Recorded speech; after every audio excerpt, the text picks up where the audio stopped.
मयूरभंज जिला पुलिस पक्षर अपराधी और माफिया विरोध में एक बड़ धरणर कार्यानुष्ठान ग्रहण कर झारपोखरिया थाना अंचल दुईटी पृथक स्थान में पुलिस स्वतंत्र टीम एककालीन चढ़ाऊ कर झारपोखरिया थाना केस नंबर 107 अंडर सेक्शन 2026 आधार में पुलिस पक्षर एक बड़ धरणर चढ़ाऊ कर बेआईन बोझलाण मामलें संपृक्त थिबा उत्तम दणपाठ घरे आर्थिक अनुसंधान पर पुलिस पक्षर चढ़ाऊ कर चढ़ाऊ समय घर प्राय 1,20,000 अधिक नगद टंका सुना 10 ग्राम सुना 100 ग्राम रूपा 500 ग्राम एवं अनेक बैंक पासबुक जबत कर सहित एक 2 महला कोठाघर जबत कर जार आनुमानिक मूल्य प्राय 2 कोटी टंका हेबो बोली पुलिस सूचना देथिबा बेले गोटे अर्टिका कार जार वर्तमान मूल्य 1,37,11,998 टंका बोली सूचना प्राप्त होइछि। तेबे घटनास्थल उत्तमकर 2टी फॉर्च्यूनर गाड़ी जबत करा बेले से निजर अनेक XUV 700 गाड़ी नहीं फेरार थिबा जଣାपड़ी पुलिस तांको खूब शीघ्र गिरफ्त करने खोजाखोजी चलाई। अपरपक्षे सिरसा अंचल अर्जुन पट्टनायक घरे मध्य पुलिस पक्षर चढ़ाऊ कर एक NDPS मामलें संपृक्त थिबा नहीं पुलिस अधिकारी गणमाध्यम को सूचना दी।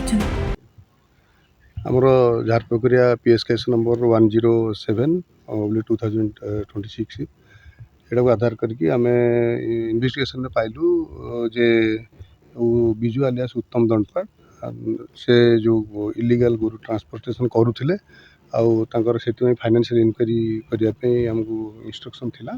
तो आज घर आम रेड करूँ सेमती सिरसार अर्जुन पट्टनायक घर रेड चलती से NDPS केस इनवल्व थिला। बर्तमान से अरेस्ट बर्तमान किसी प्राय एठी झारपोखरिया जोटा अच्छी बिजू आलियास उत्तम दंडपाठ घर बर्तमान पाखापाखि 1.5 लाख टंका कैश हार्ड कैश आउ गोल्ड सिल्वर आ बहुत बैंक पासबुक जबत कराई। बर्तमान से वेट कराई बर्तमान चलती सरला डिटेल्स से तो कैलकुलेशन कराहब से कराला आप डिटेल्स गोटे 2 स्टोरी गोटे बिल्डिंग अच्छी तार कस्ट नियर अबाउट 2 crores पाखापाखि हम बर्तमान चलती गाड़ी बर्तमान 2टा फॉर्च्यूनर अच्छी से गाड़ी 2टा आम जबत कर आ गोटे गाड़ी जोटा कि बर्तमान जो आक्यूज माने उत्तम अलियास बिजू दंडपाठ से बर्तमान नहांती गोटे गाड़ी आ गोटे गाड़ी थिला XUV 700 गाड़ी गोटे से बोधे से नहीं कि बर्तमान आब्सेंट अच्छा इमिडिएटली ट्रेस कर रेड को खबर की जानी पाले सेटा तो आम जानिनु